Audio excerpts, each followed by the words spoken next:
For many years, I always thought of the word intention as having like a pit bull attitude. You know, I get a hold of something, nobody's going to stop me. There's no obstacle can get in my way. And it's very ego dominated. Like it's me that's going to create all of this. And two people made a huge impact. One was Carlos Castaneda, whom I know you've read, and I don't know if you ever met him or not, but I think you did, didn't you? Yeah.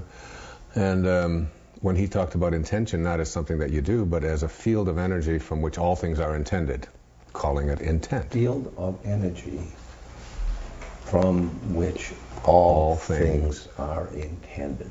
Right. All things are intended. So that this is like the source. It's the creative source. It is the source. It's the source of all things. And this source looks a certain way, even though you can't see it, and it feels a certain way. And if you were to have magical binoculars that you could focus in and say, what is this field that all things come from, this constantly creating field?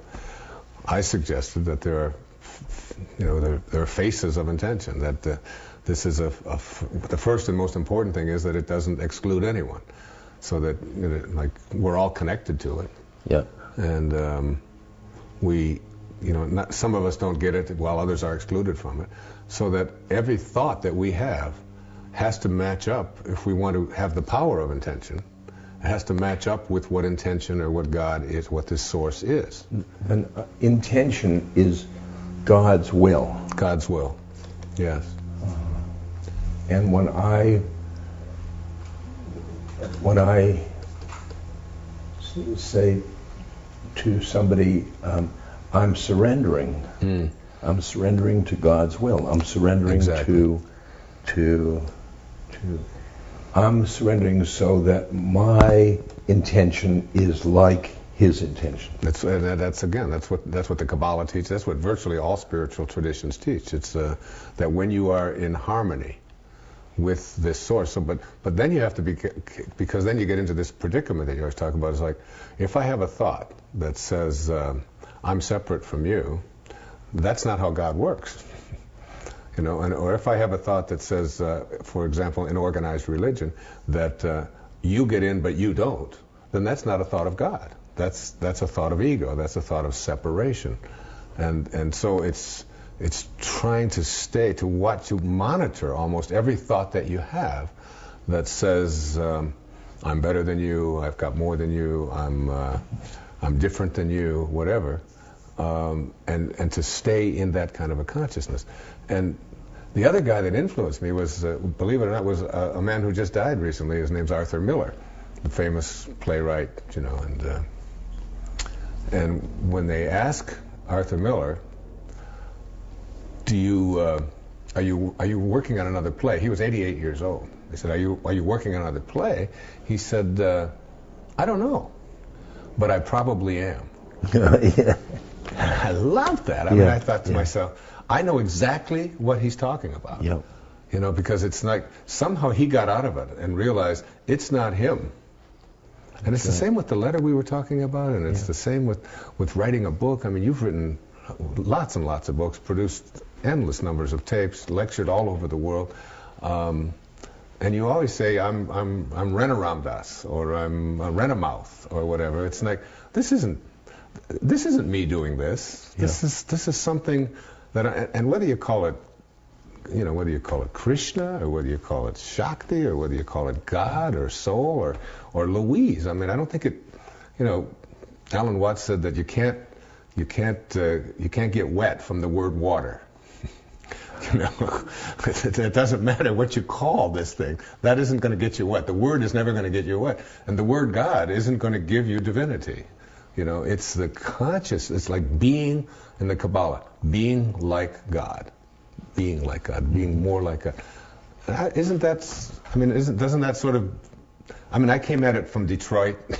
You came at it, from Harvard. You came at it from India. I came at it from Wayne State University, and then after that, just my own listening and my own consciousness. Don't you think we sort of come to a similar place? I think it's similar. What would be the difference? A lot of people, especially in America, think, do I need a guru? Do I need the grace of the guru? Your life was, changed because of the guru. Yeah. Could you have done it without him? No. No. No. That's...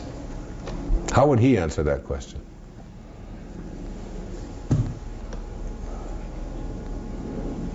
About me? Yeah.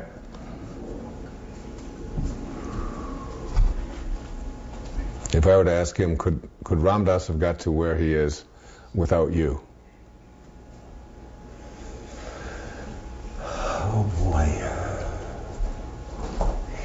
He would have said, probably. Probably. Yeah. Because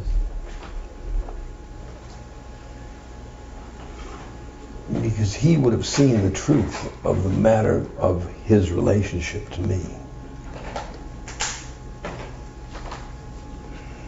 And he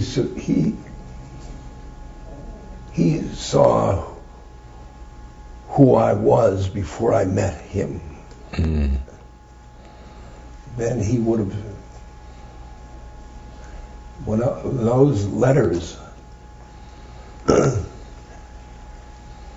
love that came through me to these people, through a hug, through a lecture, they were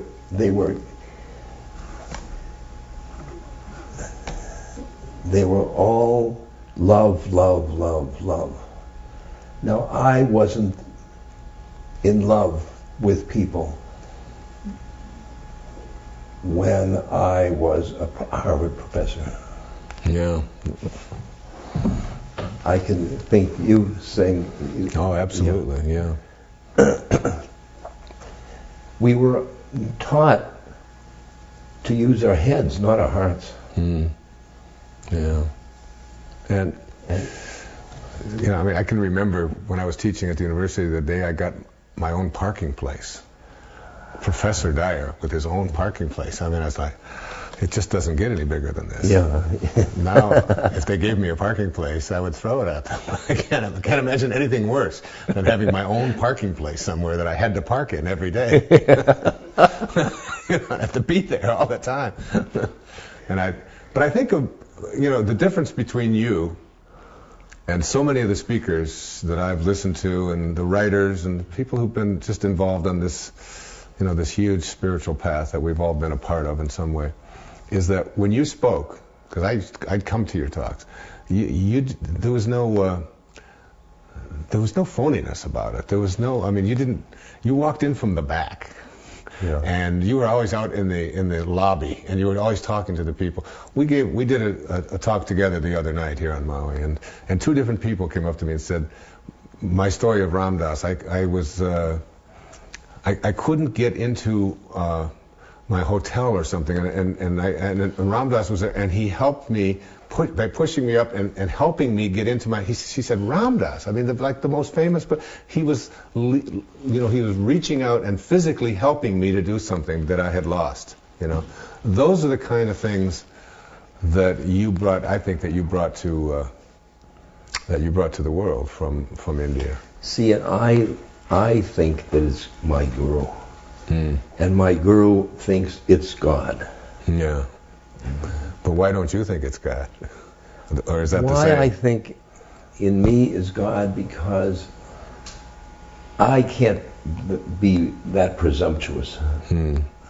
I can, this whole thing is out of the corner of my eye, I can see he's doing it, but it has nothing to do with me. Hmm. I'm Charlie McCarthy. I'm right. I'm wooden. Yeah. And I don't have the nachas, the I know. and but you're seen as a lot of people's guru. And I know you reject that, and I think that's probably a part of what you had difficulty with all of the people sending in these contributions to help you at this time in your life, which is such a great honor for them, for me, for all of these people in this room, for the whole world to be a part of it. What I feel, I met my guru. I met a real one. Mm-hmm. Now they're talking about me as a guru. Now I'm not a real one. Yeah, neither am I. I'm going to say that real clear. Real clear. I don't ever feel that way. Yeah. Although St. Francis did say that, I have been all things unholy. If God can work through me, he can work through anyone. That's good. Yeah. That's good. That was in the 13th century, and St. Francis is a big hero of mine. And you, more than probably anybody that I've been associated with in my lifetime, really reflect the life of St. Francis. You do. Because you went out there, you left all those worldly goods behind. You didn't necessarily throw them out into the piazza and watch, and alienate everybody. But you did alienate your father, I think, didn't you? And my mother, and your mother, and stepmother, and yeah. But you did it anyway, and you came home wearing dresses and and the long beards, and it was a beautiful image. My father is in his gray Cadillac, and he's smoking a cigar, and he's at the airport to meet me after I've been in India. And I came from the beard and beads, and then I was in a dress which was an Indian right kurta, and he looked at me and he said, "Get in before anybody sees you."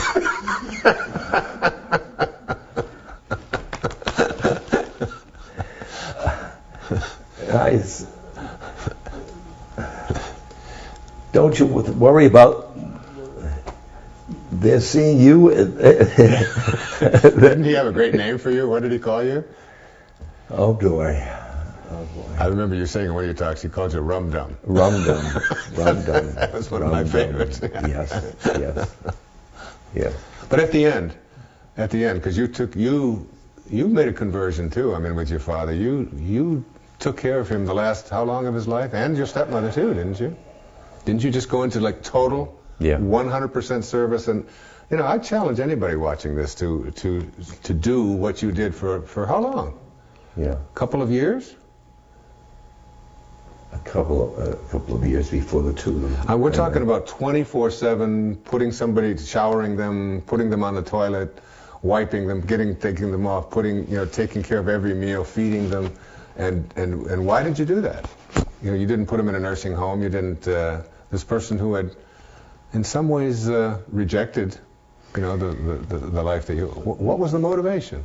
Because one owes one's father that. That. Because.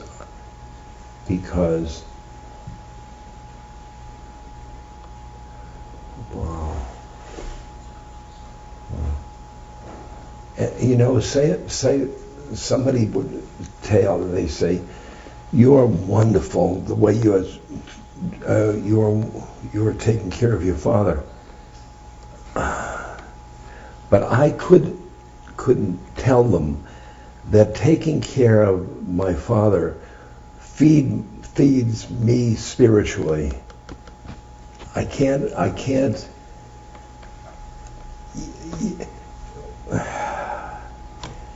I couldn't tell them that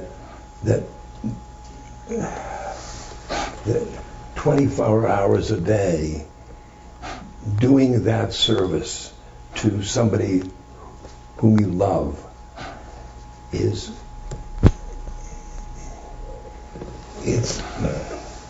sadhana. It's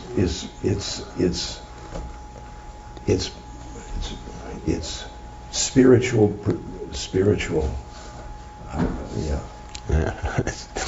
It's more than that, Ramdas. It's being like God, and it's being connected to whatever, whether you call it Siddhi consciousness or whether you call it Christ consciousness, or it's being like where we came from. It's serving, and that's what's behind the letter.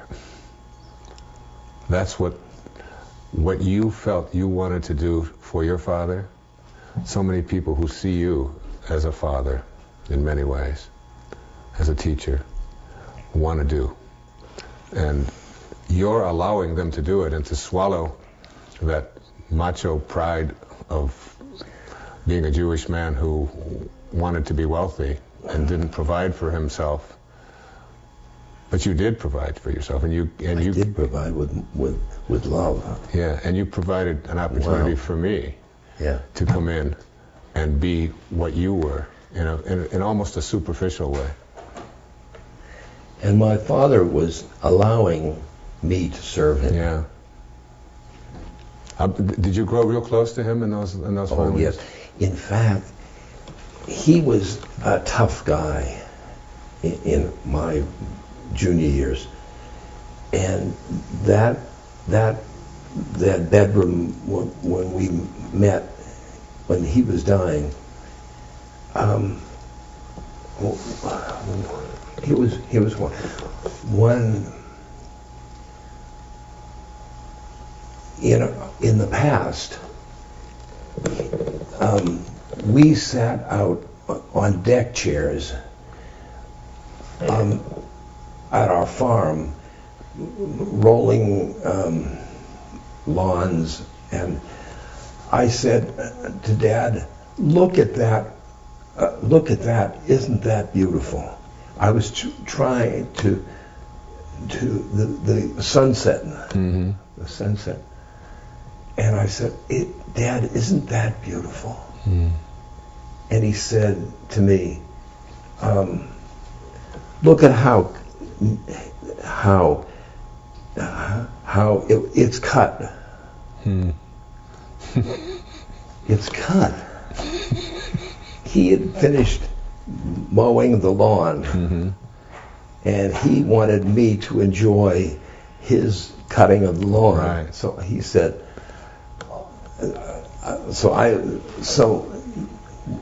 when he was dying, we were sitting holding hands. He was in his bed and on a chair, and there was a beautiful sunset. And he said, "Rich, look at that! Isn't that beautiful?" Really? Yeah. It was such a good. Yeah. And that's the Guru's grace. Yeah. That really is. And somebody said to me, he is like he used to be. He doesn't talk to me. I said, "Well, maybe he doesn't words." And he was not talking. It was like he was preparing for death. Yeah. You've been there for a lot of people at that time, haven't you? That's been